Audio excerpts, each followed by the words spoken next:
បងប្អូនអ្នកដែលកើតនៅឆ្នាំម្សាញ់បងប្អូនអ្នកដែលកើតនៅឆ្នាំម្សាញ់ប្រហែលឆ្នាំមុននេះគឺរៀងរោគរាកបន្តិចមិនសូវសប្បាយចិត្តមិនសូវរីករាយទេអ្នកដែលកើតឆ្នាំម្សាញ់តែងតែសួរខ្លួនឯងថាតើពេលណាបានរាសីខ្ញុំឡើងតើពេលណាបានខ្ញុំនឹងល្អតើពេលណាបានខ្ញុំនឹងកាក់កបអញ្ចឹងបងប្អូនកូនក្មួយអ្វីដែលបងប្អូនកូនក្មួយទន្ទឹងរង់ចាំនឹងគឺមកដល់ហើយបងប្អូនអ្នកដែលកើតឆ្នាំម្សាញ់នៅខែ9ដែលជាខែកញ្ញាខាងមុខនេះគឺរាសីអ្នកកើតឆ្នាំម្សាញ់គឺឡើងខ្ពស់ត្រដែតឡើងខ្ពស់ខ្លាំងក្នុងចំណោមសត្វទាំង12បងប្អូនរាប់ជួបឆ្លើយខាលថោះរោងម្សាញ់មីមមែវត្តការចកុលហ្នឹងអ្នកដែលកើតឆ្នាំម្សាញ់ហ្នឹងគឺរាសីឡើងខ្ពស់ជាងគេក្នុងចំណោមឆ្នាំទាំងអស់អញ្ចឹងនៅក្នុងខែ9ហ្នឹងអ្នកដែលកើតឆ្នាំម្សាញ់ដាក់ចុះដុះឡើងរកស៊ីមានបានហើយទេវតាគឺឃើញផ្ដល់នូវយុត្តិធម៌សម្រាប់លោកអ្នកដែលកើតនៅឆ្នាំម្សាញ់អ្នកដែលកើតឆ្នាំម្សាញ់ពេលខ្លះដកដង្ហើមធំហើយអស់សង្ឃឹមម្ដងថាហេតុអ្វីបានយើងនឹងមិនដែលទទួលបានផលល្អហេតុអ្វីបានយើងធ្វើអ្វីមិនដែលបានដូចចិត្តនេះគឺជាអ្វីដែលអ្នកដែលកើតឆ្នាំម្សាញ់តែងតែសួរខ្លួនឯងពីព្រោះថាជីវិតអ្នកដែលកើតឆ្នាំម្សាញ់ហ្នឹងគឺគាត់ធ្វើតែអំពើល្អគាត់តែងតែយកអាសាគេគាត់តែងតែជួយគេគាត់តែងតែលះបង់ដើម្បីគេគាត់តែងតែគិតគេខ្វល់ពីគេលះបង់ដើម្បីអ្នកដែលនៅជុំវិញខ្លួនគ្រប់បែបយ៉ាងប៉ុន្តែអ្នកដែលនៅជុំវិញខ្លួននឹងដែលខ្វល់មិនដែលគិតពីអ្នកដែលកើតឆ្នាំម្សាញ់ទេអ្នកដែលកើតឆ្នាំម្សាញ់បងប្អូនមួយជីវិតមិនដែលទទួលបាននៅយុត្តិធម៌សូម្បីតែម្ដងពេលដែលអ្នកកើតឆ្នាំម្សាញ់ធ្វើត្រូវអត់មានណាមើលឃើញទេពេលដែលអ្នកកើតឆ្នាំម្សាញ់អត់ខុសផងក៏គេថាខុសដែរហើយជីវិតអ្នកកើតឆ្នាំម្សាញ់មិនដែលមានភាពកក់ក្ដៅមិនដែលមានអ្នកយល់ចិត្តមិនដែលមានអ្នកគិតមិនដែលមានអ្នកខ្វល់ទេ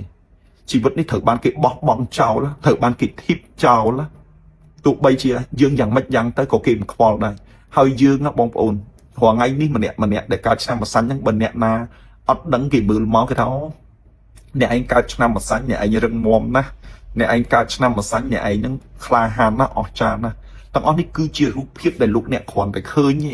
តាមពិតចិត្តបេះដូងអ្នកដែលកើតឆ្នាំម្សាញ់ខ្ទេចខ្ទាំមកឲ្យបងប្អូនអត់សប្បាយចិត្តអត់រីករាយសូម្បីតែមួយចុងកញ្ចក់ណាអ្នកដែលកើតឆ្នាំម្សាញ់ណាបងប្អូន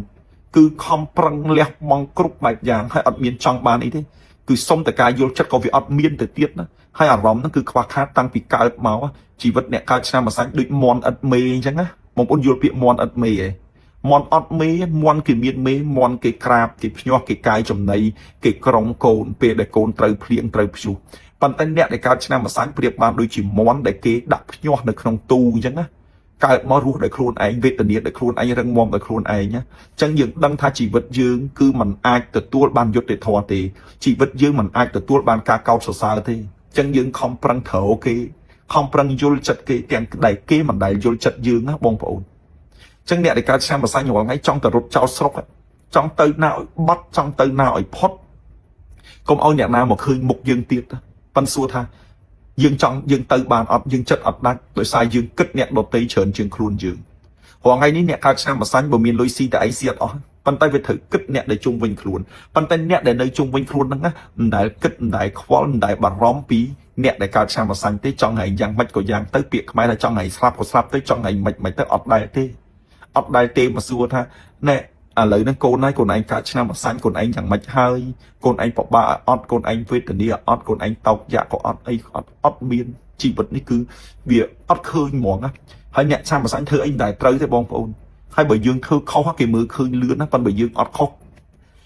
គេមើលអត់ឃើញទេហើយបើយើងធ្វើខុសគឺ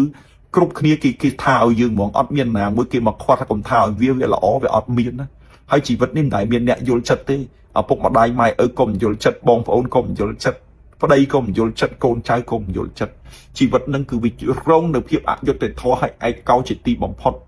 តើពេលណាបានអ្នកដែលកើតឆ្នាំម្សាញ់នឹងរកឃើញសេចក្តីសុខគេគឺវាអត់មានណាបងប្អូនអញ្ចឹងពេលខ្លះឈឺចាប់ចង់ឲ្យដើរចេញឲ្យឆ្ងាយពីផែនដីនេះប៉ុន្តែទៅអត់រួចពេលខ្លះខឹងចិត្តណាថាចាំមើលគេមកឃើញអត់គេអត់ឃើញទេគេផ្សេងដួលមានអ្នកជួយលើកប៉ុន្តែយើងម្សាញ់ដួលអត់មានណាជួយលើកទេអញ្ចឹងយើងត្រូវខំប្រឹងយើងរឹងមាំហើយយើងនឹងទទួលបានផលល្អព្រោះថាជីវិតអ្នកកើតឆ្នាំម្សាញ់គេហៅពូជបច្ចិនវងលំបាកមុនសនុកក្រោយឥឡូវចិត្តឈួតហើយប៉ុន្តែមិនអីណាក្នុងខែ9ខាងមុខនេះអ្នកដែលកើតឆ្នាំម្សាញ់គឺរាសីឡើងខ្ពស់ត្រដែត រាល់កិច្ចការងាររកស៊ីចំនួនជួញដូរមុខរបរតូចធំទាំងឡាយទាំងពួងគឺអ្នកដែលកើតឆ្នាំម្សាញ់គឺនឹងល្អ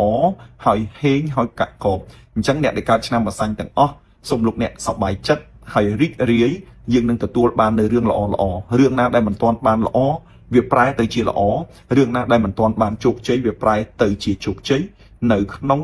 ខែ9ខែកញ្ញាខាងមុខដោយសារឆ្នាំម្សាញ់គឺរាសីឡើងនៅក្នុងចំណោមឆ្នាំដែលកំពូលបាទអញ្ចឹងលោកអ្នកដែលកើតឆ្នាំម្សាញ់ទាំងអស់ឈប់ពិបាកចិត្តណាអ្វីវានឹងល្អអញ្ចឹងយើងធ្វើអ្វីដោយរលូនយើងធ្វើអ្វីដោយសន្សំយើងនឹងកាក់កបលោកអ្នកដែលកើតនៅឆ្នាំម្សាញ់ខ្ញុំលោកគ្រូមហាជុំខ្ញុំបានរៀបចំនៅខ្សែចង្កេះជូនលោកអ្នក